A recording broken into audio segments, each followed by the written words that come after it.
prosperity stuff, you know. I believe that we're born on this earth with a yearning and an understanding of God that we forget as we develop and grow.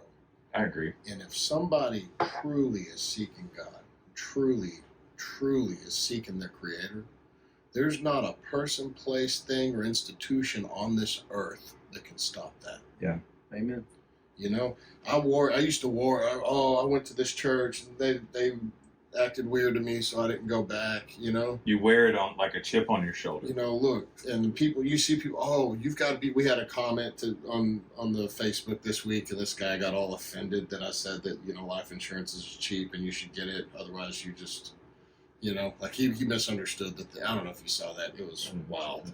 Wild. This guy was like, that's, you know, you should be more sensitive to people or something, you know. We had a whole episode about financial stuff. Mm-hmm. And this guy saw one 45-second clip and was like, that's cold-hearted, you know. Yeah. So we got our first negative comment? No, we've gotten some others. I'm shielding you from them. Thanks. They were so ignorant. Appreciate it.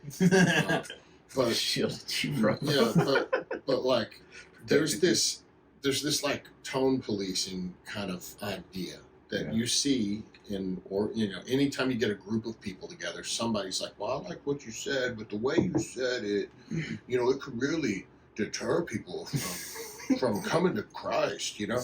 And I'm like, you know, my initial response to this negative commenter was like, you know, he's like, you need to be more like Jesus. I'm like, oh, well, Jesus flipped tables and whipped people. Yeah. You know? Like, Jesus looked at the authorities and was like, y'all are idiots. Mm-hmm. You know, y'all don't know my Father, right? Yep. So I want to be careful. I want the people listening to this to understand that, you know, because we don't know where anybody is in their journey. You know, I don't know. Somebody may be listening to this. They may be like, what is all this about prophecy? But like, I just want you to know that, like, narrow is the gate. That means through Jesus. Right. Mm-hmm. But God will come and meet you somewhere. You know, and if somebody's been mean to you at church, or you feel like you got your feelings hurt, or if you're a member, or you go to a church and you're like, hey, we need to stop doing this because people might not feel welcomed, y'all are missing the boat here. You know, like God's pretty cool, man. Yeah. You know, he's like, he knows it all. Yeah. All your traumas, all your issues. And there's nothing that you can do or say to get somebody saved.